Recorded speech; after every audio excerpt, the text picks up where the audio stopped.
Good evening, everybody. Welcome to another edition of Rob's Little Blue Book. And tonight we are going to be doing ShakShuka. We talked about this last week. We decided to do a breakfast episode, and this is a fun one to make for breakfast. It's a sort of Middle Eastern African egg dish. It's vegetarian. It's gluten-free, in fact. Not that I don't really pay attention to that, but it's a happy accident this week. So yeah, I don't have a cool thing this week. I don't really have a tip, although the tip is kind of like going to be our feature cocktail this week. The ShakShuka is really famous. The epicenter of ShakShuka is Tel Aviv.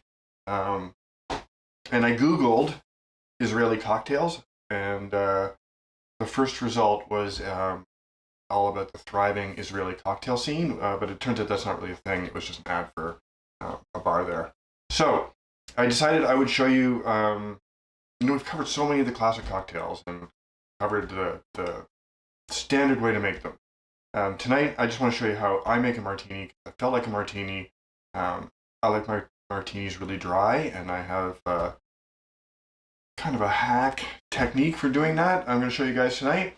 So let's start with that, and we'll go from there. Don't eat this right now. So we've got martini, of course, is like built in a shaker, and for this one we want, this is Hendrick's. Hendrick's I really like for martinis. It's just an amazing flavor. It just makes an amazing martini, and there's really not a whole lot to a martini. So normally you would add your vermouth at this point, but I'll show you my trick in a sec. So I'm just going to stir this for a couple seconds to cool down the gin. Get this to a proper temperature.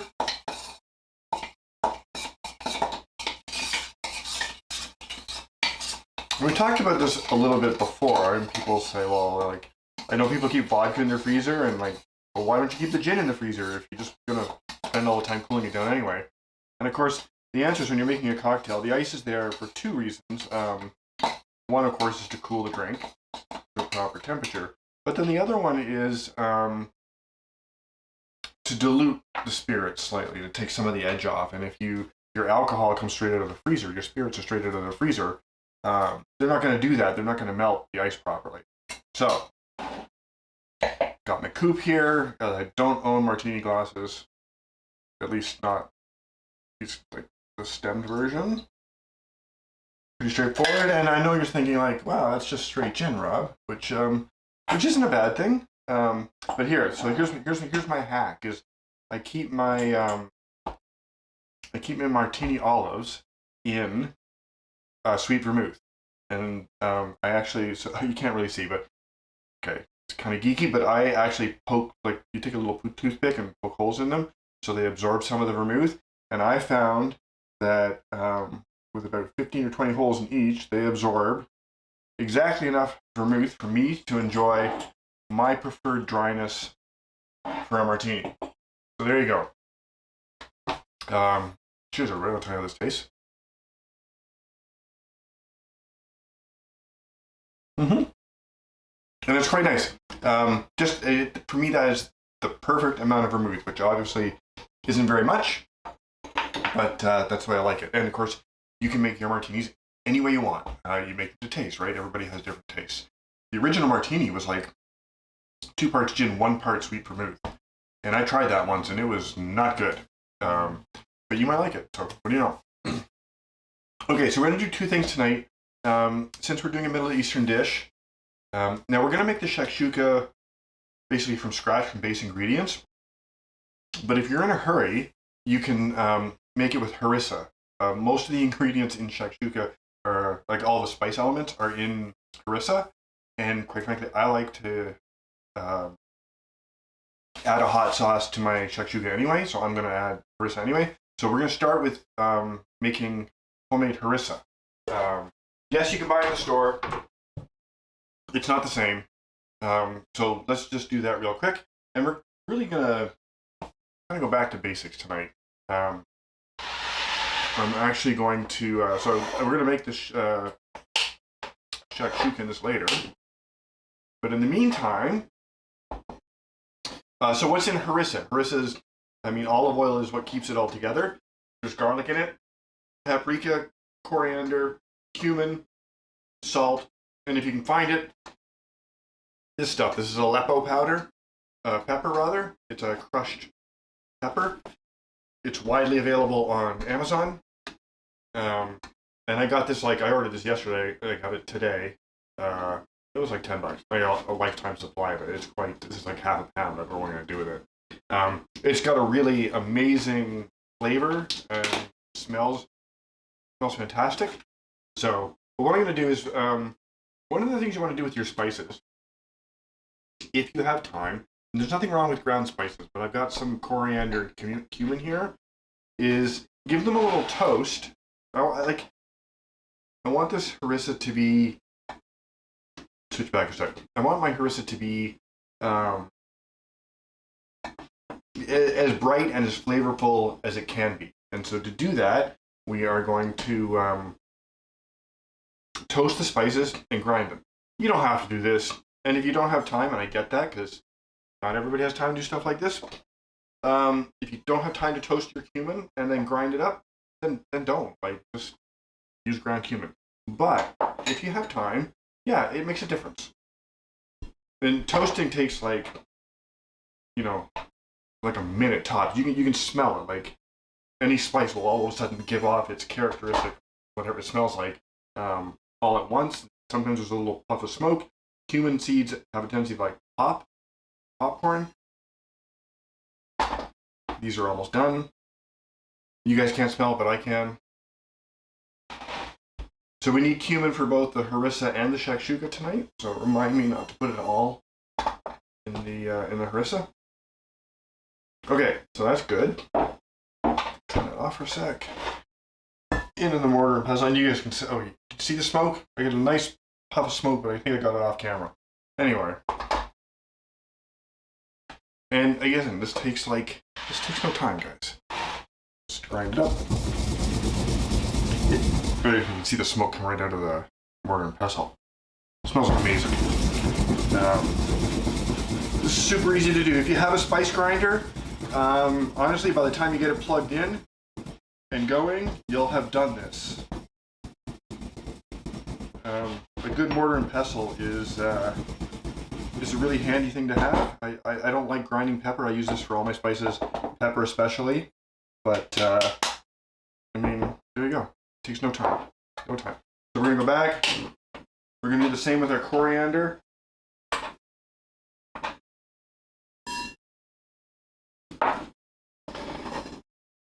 No, Rebecca, it's definitely a dry toast. You don't want oil. I think coriander would go off like little grenades if you did it in oil.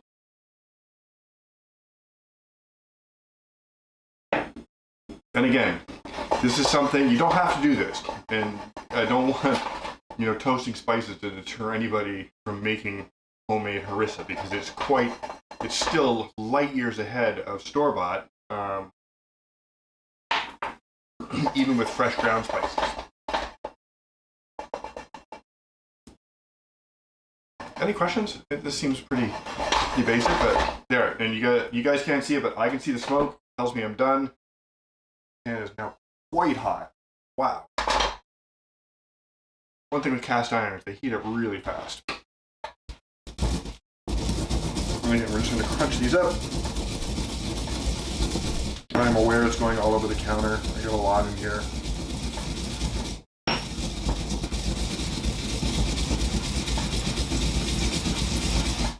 Remember, if you don't want to grind up your spices super fine like anything else, you can leave it chunky and call it rustic,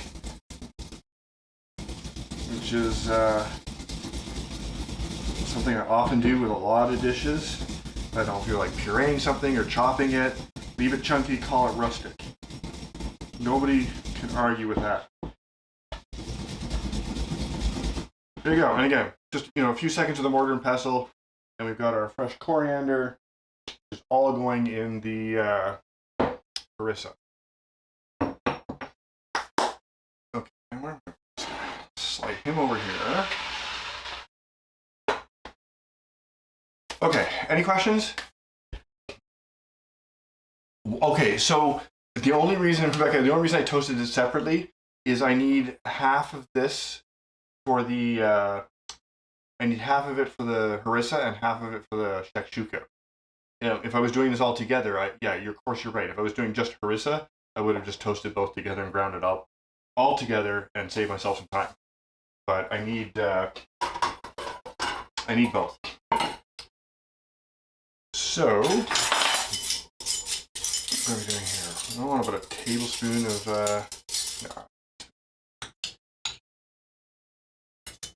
cumin, all the coriander. Okay, so you want a good heft of garlic in here. Again, I'm saving a little bit of this for the shakshuka, but that's maybe like 6 cloves of garlic. Can't really have too much garlic, especially in a harissa, which is going to mellow over time. I want a couple of tablespoons of paprika. So paprika for me normally, if I was doing like a dry rub or something like that, we've talked about this before, that paprika is a really good carrier for other spices. But in this case, we're actually using it for its paprika-ness. I want 2 tablespoons of that. This is sweet paprika, by the way, not hot. You don't really need a hot paprika here. You could use it, but honestly, it would be totally overwhelmed by the Aleppo powder anyway, which is quite spicy. A good chunk of that. I got my cumin in, right? I put the cumin in? Pretty sure I did. I'm going to put like a good solid pinch of salt in here. And some olive oil. And I'm kind of just going to eyeball the olive oil using the gin spoon. Olive oil is just to sort of bring everything together.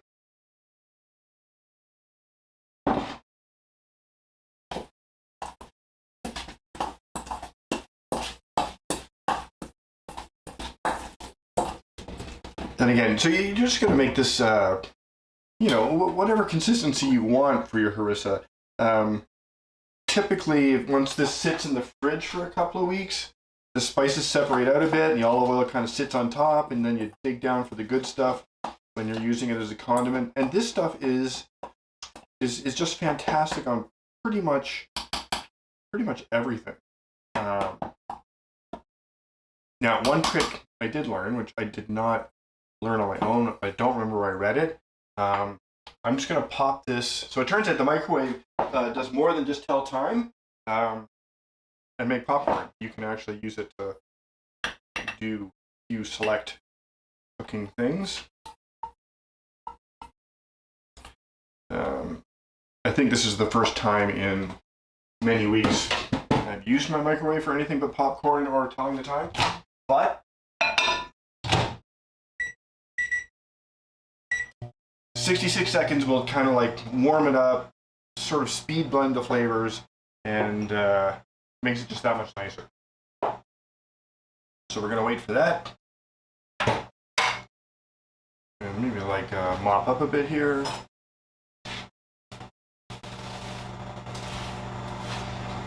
And I want to taste that, so. Oh yeah. Oh. So when we were working with hot spices, don't touch your eyes after. Big mistake.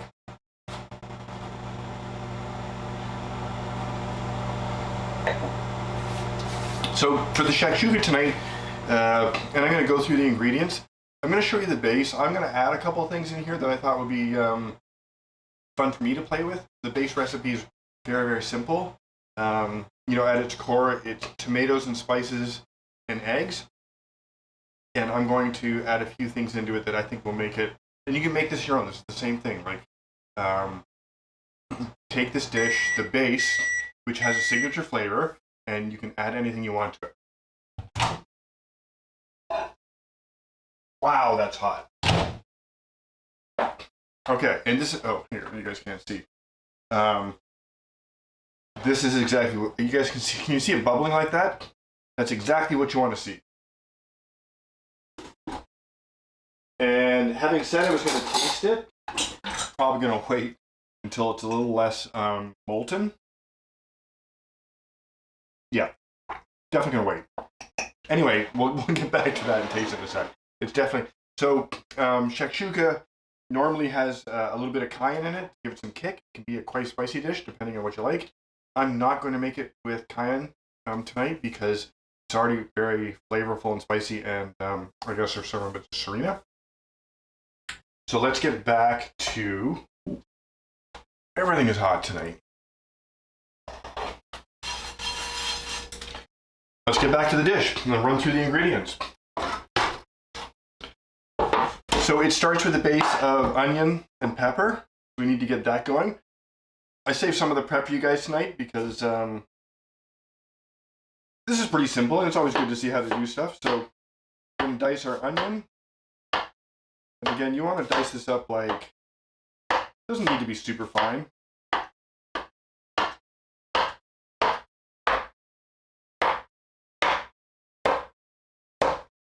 I don't want like a ton of onion. I like onion a lot, but that's probably about right. And then we got our pepper here. We're going to take this guy apart real quick.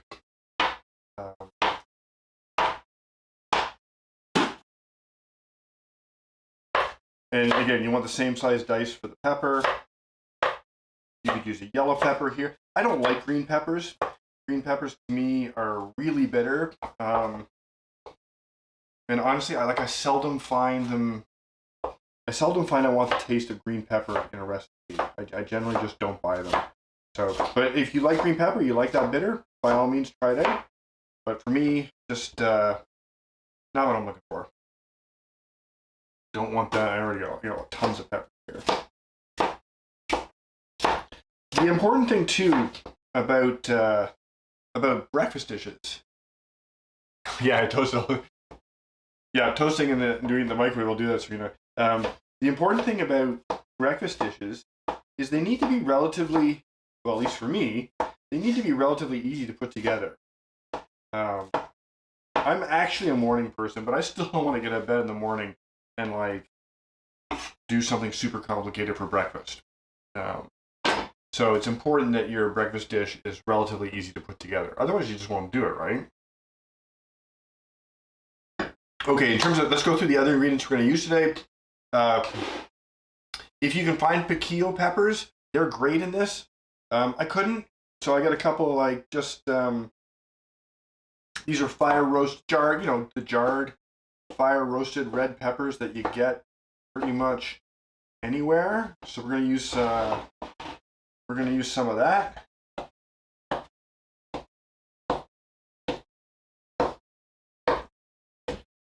We've been on a big Mediterranean cooking kick lately. So I'm also going to use, I'm going to top this whole thing with feta, which is here. We're going to put in some fresh garlic. We've got our cumin there. We've got our eggs. We got our tomatoes. I'm going to use a little bit of tomato paste to sort of punch up the richness. And I'm going to try a little bit of heavy cream, which I find heavy cream kind of binds the sauce together and kind of just brings all the ingredients together as well. And I'm going to try some baby spinach. So one of the great things about this dish is you can chop in any kind of greens you want. You can use spinach, arugula, God, you can even use kale if that's your thing. Like, pretty much anything you want. Again, this is kind of, and there is a version of ShakShuka that is based on like a green sauce, not a tomato sauce. We're not doing that tonight, but that's something you can consider. So let's get this. Any questions? I feel like we're going fast, but if I was making breakfast, I'd want this to go fast. Okay. Gotta remember this pan's hot. So I'm gonna use, you can use whatever oil you want here since we're doing my camera in a weird place tonight. Since it's Mediterranean and all that, I'm just gonna use olive oil here. A good slug of oil in there. And the first thing we're gonna do is we are going to Rebecca, it's gonna be my secret ingredient maybe. Just a little bit. Just to bind it. So 2 reasons we're using feta tonight. It's both in the theme and it was in the fridge. But you could use, I don't you guys remember when we did, what did we do? We did, the cheese buldak, remember that? It was a Asian street food thing. So you could top this with any kind of gooey melted cheese. You could use like a mozzarella or... Okay, I wouldn't do Gruyere or something like that, but mozzarella would be good. Either, I'm going to put this under the broiler. So yeah, you could top this with like fresh buffalo mozzarella and broil it up like a margarita pizza. I'm going to use feta. You could use the regular mozzarella ball and shred it on top. But I would pick like, not a milder tasting cheese. Goat cheese would be amazing. Blue cheese, I'm not sure, but maybe. There's a lot of competing flavors for something like blue cheese. Blue cheese tends to be like a signature flavor.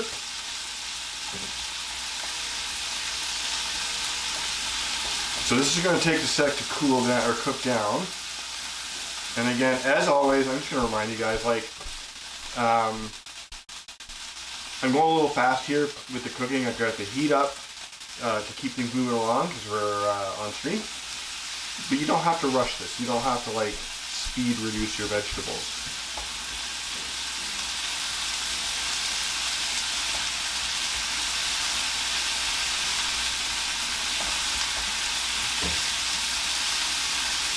Okay, and so yeah, we talked about all the ingredients, we talked about the olives and martinis. I think we're in good shape.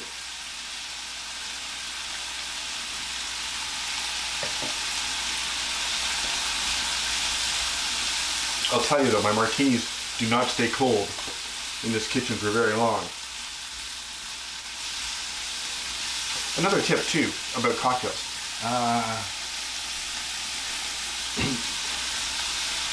They do different things. I'm hoping the jar, so these are fire roasted, so I'm hoping that fire roasted flavor kind of like breaks down with the tomatoes and adds a smoky, creamy kind of element. Whereas the fresh red peppers contribute like a bright, fresh red pepper flavor. So I'm kind of trying to hit like the big profile with this one.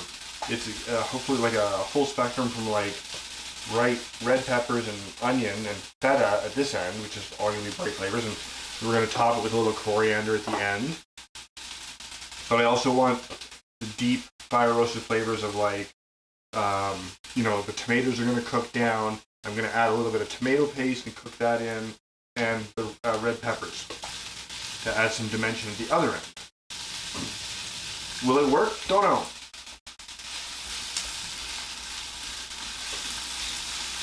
I mean, at its most basic, if you wanted to do this dish, like break it down, the signature spices are paprika, cumin, a little bit of cayenne, and the tomatoes. You do want the onion base, but whether you put peppers, onions and peppers are kind of a traditional base, but onions, peppers, tomatoes, and the signature spices, you can do whatever you want after that.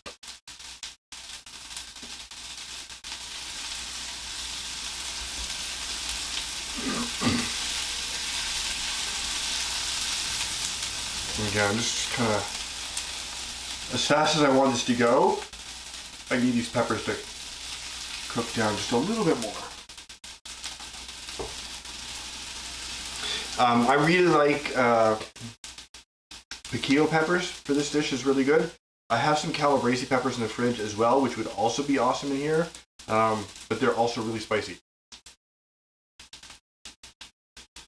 So for this dish for tonight, I kind of want to be able to add the spice after, which is why I have the harissa here.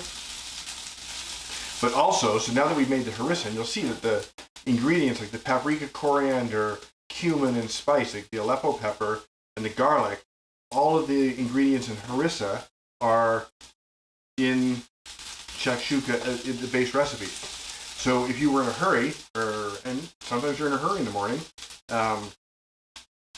you could dice an onion, fry it, cook some tomatoes briefly, throw in the harissa to season your dish, and crack the eggs on top, and you'd be done. And it would be amazing. I'm kind of exploring here a little bit because I've made this a few times. So I kind of want to see where we can take it.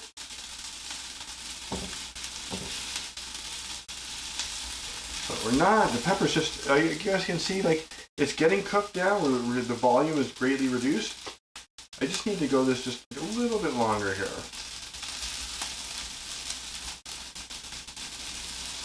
What I should do is put the broiler on.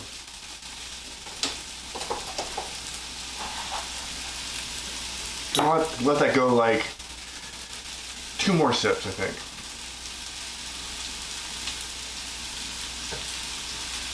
Also, if you do the martini olive in sweet vermouth, if you use pitted olives, they absorb even more. I kind of like the olives with the pits, and I really like these olives that I got, so I'm using them, but you could certainly do that as well. Okay, feel like this is ready for the next step. So this is where I kind of want to put in the tomato sauce, or tomato paste rather. Want about 2 tablespoons, give or take. And you do want to cook your tomato paste like a little bit. I want to cook this in the oil and get the flavors to blend, get to release some of its goodness. It can be, it's kind of like, it's not like flour, but you kind of cook tomato paste the same reason you make sure you cook your flour is to cook some of the rawness out of it.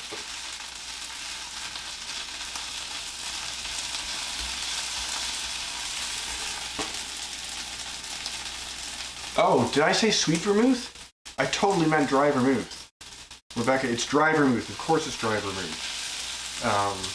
Absolutely, 100% dry vermouth. I don't know what I was talking about. Okay, so I want to get my spices in here. So it's the rest of the cumin. Well, not all of it actually. I want a teaspoon of cumin. A little bit of salt and pepper. It's going to go in. Got our tomato paste.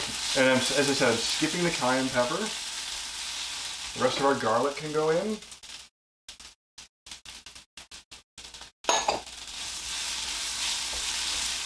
Smells so good. Okay, I gotta turn my heat down just a little bit here. I'm going a little bit fast here. I'm gonna put now we're gonna add our more like deep roasted flavors. Tomatoes can go in.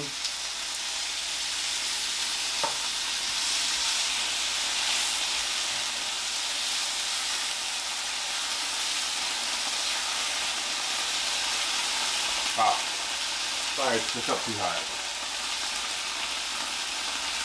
I'll tell you in a sec. Aleppo, that's a really good question. Like any other pepper, just let me tame this for a sec, guys. Okay. Like any other pepper, it varies quite a bit. So we'll do a little taste test on the harissa right now. I like my harissa spicy, but you can always dial it up with, I think I want a bit of water in here actually.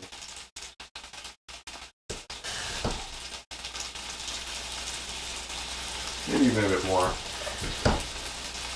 There we go. Feeling better with that now. Okay. Okay, sorry, let me answer the question in just a second. I just need to tame this and get it to where I want it to be. But I'm loving the way this looks already.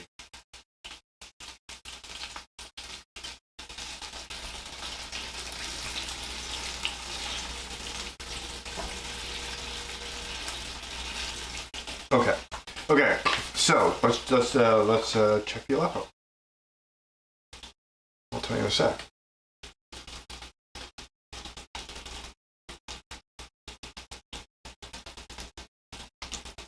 Okay, I'm kind of waiting for like a big pop.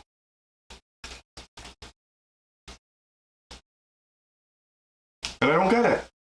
So this has amazing, amazing flavor. It is not very spicy. and it's also not the right consistency. So I'm going to actually shoot in a bit more oil here.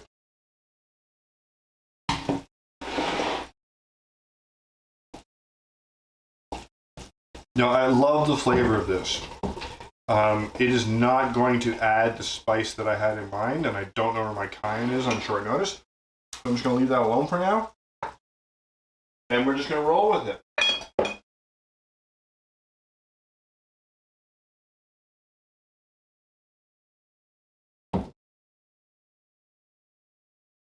I don't know if it's windy where you guys are, but it is really windy here.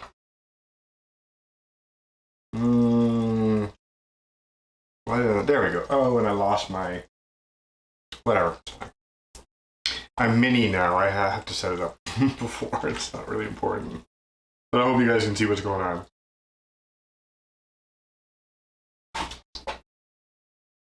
Okay, so we do want to cook this for just a little bit. Did I switch? Was that a lag? I switched the cam. Feel like we're okay?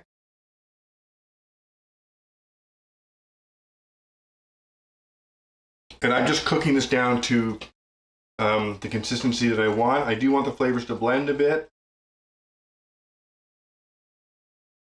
We can, you know what we can do? We can punch up or grind up our, not grind, crumble up our feta here. You can buy crumbled feta, re-crumbled feta. Don't do that. Why you would buy a product that has been exposed to the air on every single possible surface, I don't know, but just don't. It's just not that big a deal crumbling your own feta. Same with parm. Yeah, you know what? I think the lag is on my end too. Like YouTube just isn't that fast. Okay, now I do want to show you if you look at the harissa here, you can see now the oil sort of pooling on the top, and you want that. Like when this sits in the fridge, that oil will gradually come to the top, and then you like dip in to get the good stuff.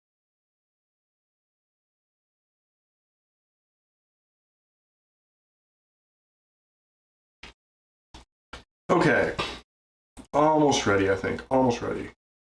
So there's a couple of ways. There's a couple of ways to finish this dish. I'm going to do it under the broiler, and so I'm going to taste this real quick. But looking at this the way it is right now, I'm thinking I'm not going to do the cream thing. I was all like psyched to start the cream thing, but I don't think I'm going to. It looks really good just the way it is. Yeah. It is really good. Use a little bit of salt. So again, season as you go, guys. It's not that hard. Taste your food as you're cooking. Kind of a no-brainer. Definitely needs a little bit of salt to brighten it up. But other than that, I think we're in really good shape here.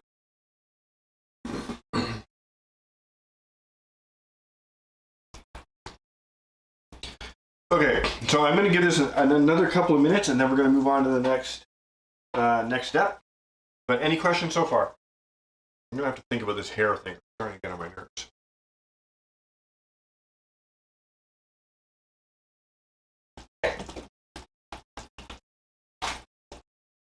Bubbling away.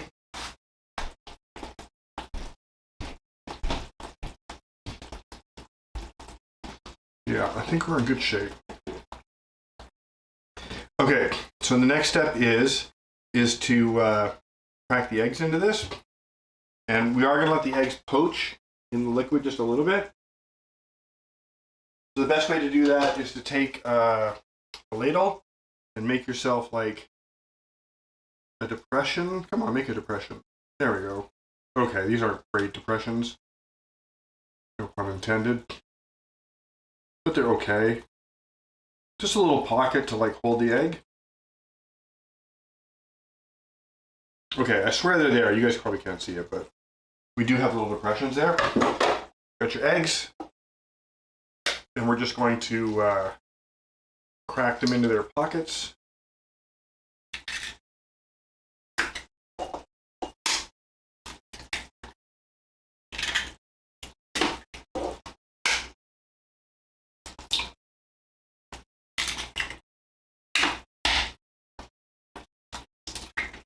There we go.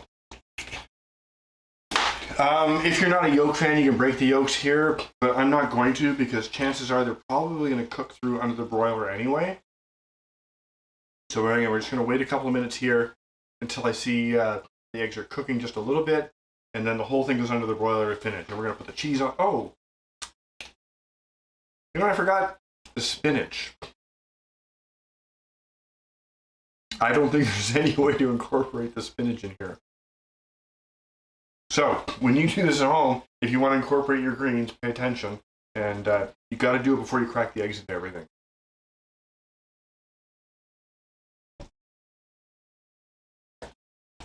I'm going to have leftover spinach for, I don't know, spinach omelets tomorrow maybe? If there was even a way I could saute that spinach and sneak it underneath, I would. I think I'm done. I think it's just not going to work. Such is life. And this is actually going to take a little bit of time to cook. Okay, so any questions? Yeah, I know, Serena. I'm really sorry. I apologize. I don't see a way I can get it in here now.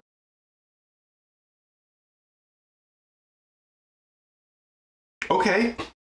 Okay, so you know what I'm going to do? If we're going to do that, I do need it to wilt a bit. So I'm going to have to like chop it a little bit.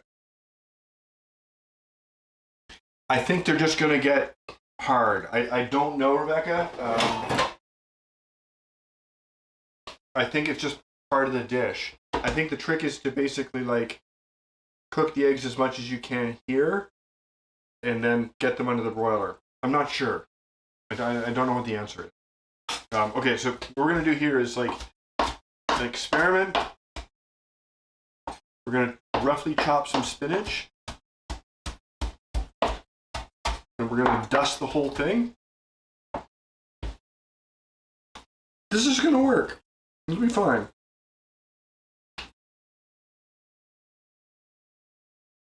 There we go. So hopefully those will wilt when the eggs cook. I'm going to start with the cheese too now. Let's do everything together. I mean, feta and spinach, this is a classic combo, right?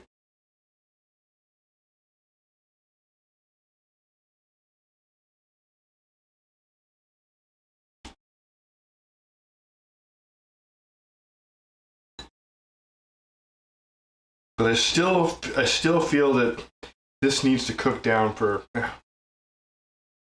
Get in there. This still needs to cook down. The eggs they're not cooking as fast as I thought they would. Bring up the heat a bit.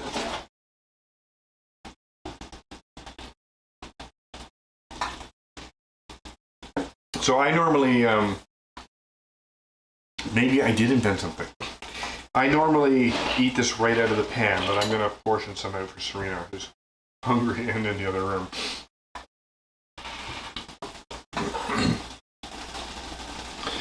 So while this is doing its thing, let's talk about next week. We have a couple of minutes. My cool thing for next week, and I'm not going to spoil the surprise, has already shipped, and it should arrive here in the next couple of days. So I have next week planned out in terms of what we're going to do. But since we're here, you guys have suggestions. Okay, so if all goes well, next week is planned. But if it's not, or the week after, let's talk about some ideas of what you guys want to see. Like, what do you guys feel like? I am never going to run out of things to do. I am sort of returning back to Italian cooking a lot more recently, which I absolutely love. And I'm never going to run out of Italian dishes to show you guys, really. But if there's something else you want to see, definitely let me know. I think this is ready for the broiler.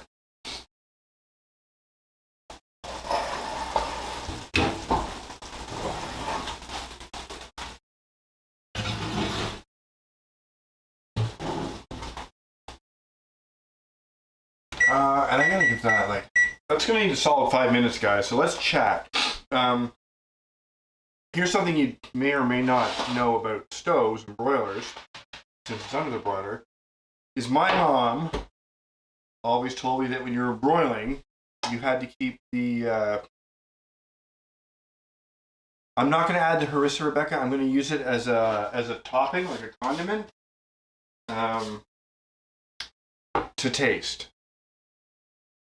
And I could do the full Sunday dinner. Like, how do you guys feel about that? Like, I remember once people were talking about like, oh, it was like the roast beef dinner was too complicated to plan, and I remember once doing a complete. I can switch back cameras. A complete Sunday dinner: roast beef, Yorkshire pudding, 2 veggies, mashed potatoes, and gravy in less than an hour. So I'd love to do something like that. Yorkshire pudding is fun. So if you guys want to see that, we can do that. Obviously, I'm not going to make you guys sit around for an hour while I roast. I would start that before. I could show you everything else. I mean, I'm a wasp, right? So roast beef dinner is like the Sunday dinner is a thing for me. And we can definitely do that. Yorkshire pudding is fun. Mashed potatoes and gravy. The veggie sides can be whatever you want. I like asparagus. Don't like Brussels sprouts. The green beans with lemon and garlic are fantastic. A little roasted. I have a roasted. I can show you guys how to do like these amazing deep roasted carrots that you can just do on the stovetop, and they don't take any attention or minding. So that's a fun one to do. What else were we talking about though? Was it just ideas for next week? I kind of feel like it was. Anyway, I can't play it back yet. So I will wait to hear from you guys. Oh, I was talking about the oven broiler. So my mom always told me you have to leave the oven door open when you broil. And I never knew why. Like, why? Right? And at first I thought it was like because you want to broil the top, you don't want to bake it so that the heat can escape. But it's not that. It turns out it's just that depending on your oven, if you close the door, the oven will come up to temperature and the broiler shuts off, which defeats the purpose of broiling. Now, not every oven does this, and obviously you can test your own oven, but this oven does do that. As soon as if I close the oven door when I'm broiling and the oven comes up to temperature, then the broiler goes off and it just bakes inside the oven, which is not what I want. I want the direct heat on the top. You can also use a torch for that. I'm not going to, but like a kitchen torch does the same thing. I'm going to check that. I just have a feeling. It's coming along great. It actually looks a little bit like a margarita pizza. I know we were talking about that earlier. Looks fantastic. I'm going to let it go the full. It's just got another minute, and then we're going to see what it looks like and tastes like.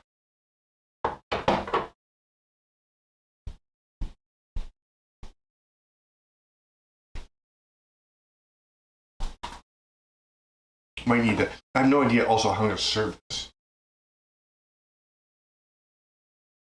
Yep, no idea. I will figure it out.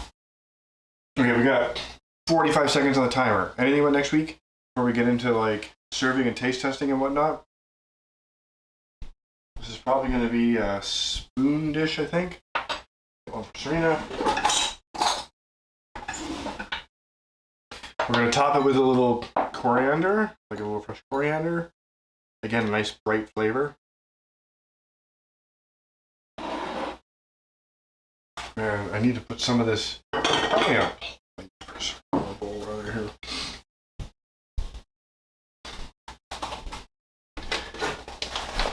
And it's gonna go right there. Oh, you guys can see what I'm doing here. There we go.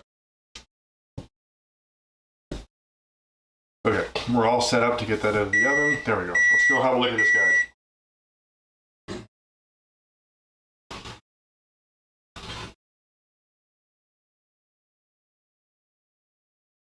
I'm looking, guys. Give me a sec. Okay, it wants another minute. Bear with me. It'll be worth it, I promise.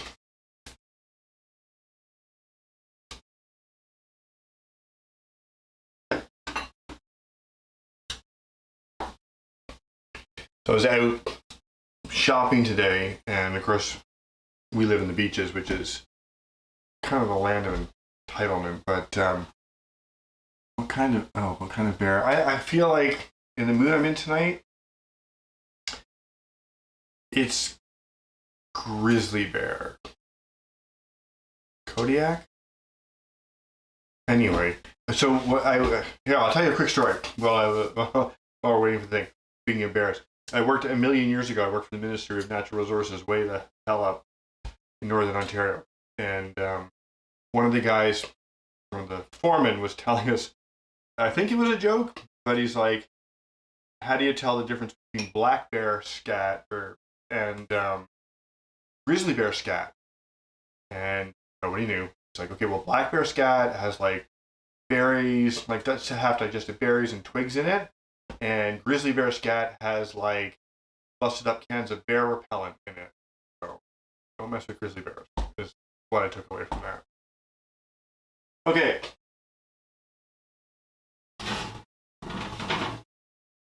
I think this looks great. Can you guys see that okay?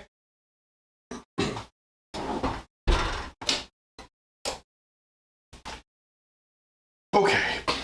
So, no real idea how to serve this. I'm just going to kind of bomb into it. Does anybody remember where the eggs were in here? This is the only disadvantage of this. So I'm just going to like... Do you think there's an egg under here? Oh, I think I got it. I think I did. So serving doesn't turn out to be that hard. I'm just going to grab this other one here. And you guys will have to excuse me for just a second. Srena's been very patient on dinner tonight. So let me run this out and I will be... yeah, the spinach does look good, doesn't it? It looks really, really good. Give me a sec, I'll be right back.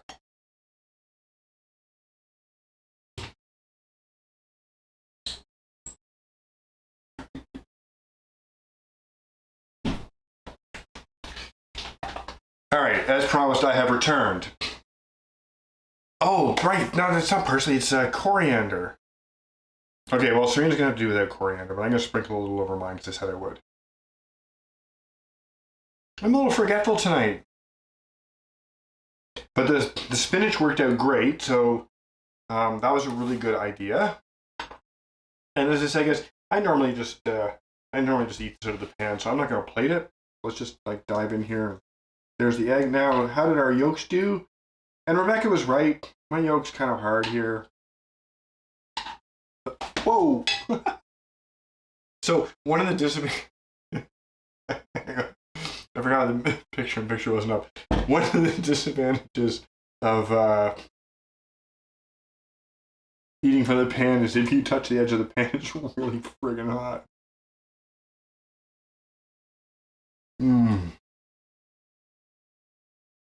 That's just delicious. You know, it's really good. Scoop a bit of egg and like a little bit of feta in this one. I'm going to try it with the harissa in just a second. I wanted to try it like straight up. Mmm. Oh, hot. Yeah. This is fantastic. So, kind of what I wanted.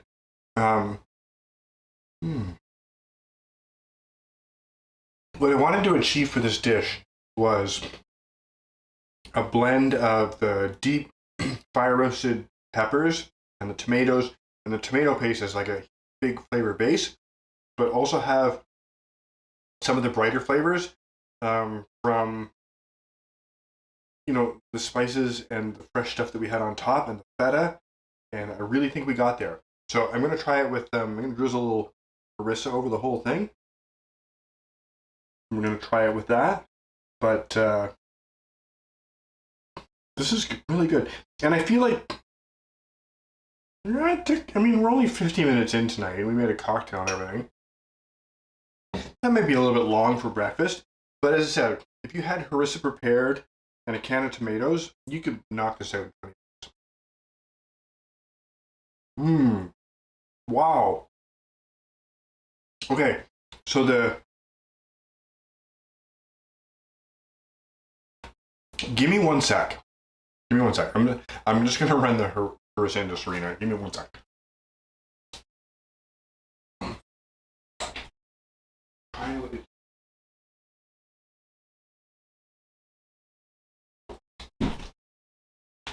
Okay, sorry about that, guys. I wasn't expecting that. The harissa adds a whole other element to this. Okay, that's insane. I don't know how to describe it, but I love that flavor. This harissa could go on anything, but it's so this is like we talked about salt and pepper before, how salt enhances the flavor of your dish and makes it taste more like what that dish is, and pepper adds flavor to a dish. So they do totally different things. Even though people say, recipes say season with salt and pepper, your salt and pepper are doing two totally different things when you season a dish. The harissa is like pepper. It adds a really wonderful flavor to the dish. It's like smoky and a little bit spicy, but it's not like crazy hot. Really, really good. I also think that a 4-egg version of this is way too much food for 2 people.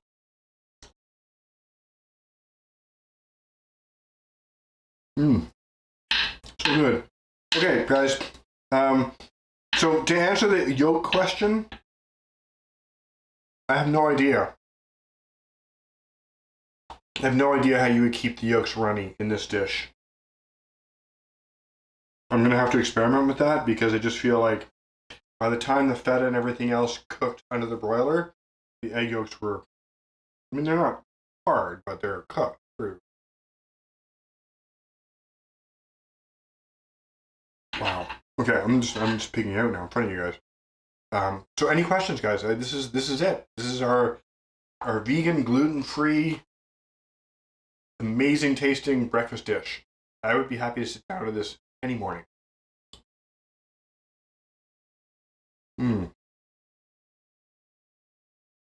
Is it Moroccan?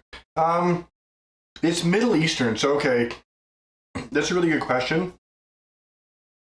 This dish is both Middle Eastern, North African, so it's all around that area. Most of the culinary regions in that area have a version of this dish.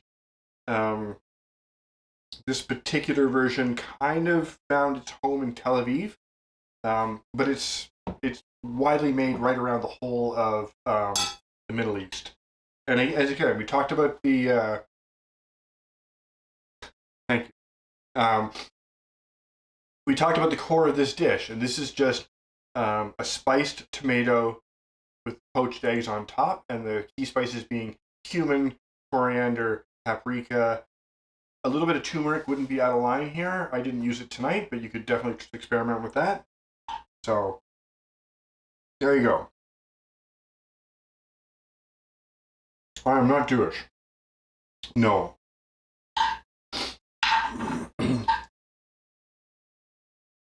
Wow, hot. Sorry, guys. Okay, so that's kind of what I have for you guys tonight. I'm happy to take, well, that's kind of a bizarre question for anybody with a camera. But anyway, moving on.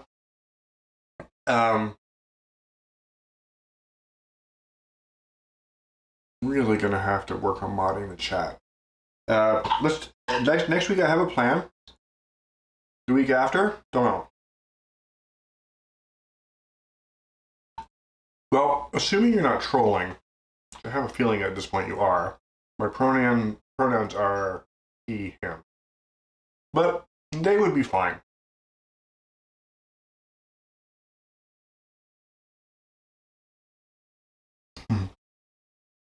Yeah. Oh well.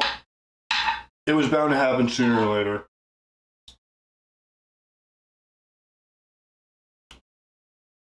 Time to actually promote some mods. Okay, guys. Well, I'm taking that as a sign that we are done for tonight. I have a really good plan for next week. Hot. I'm not a chef, Gabriella, if that's a serious question, but I have been cooking my whole life and I quite enjoy it. And that doesn't surprise me. Okay, guys. I'm going to move on to next week. Yeah, I know, Rebecca. I know, but this is what the show's about, right? Is feeding people, even if it is trolls. Okay. Moving on. I have a plan for next week. The cool thing should arrive this week. And once I get some practice with it, I hope to show you something really amazing next week. I'm looking forward to it. So, until next week, as always, thanks for coming out, guys. I love doing this for you. And everybody stay safe.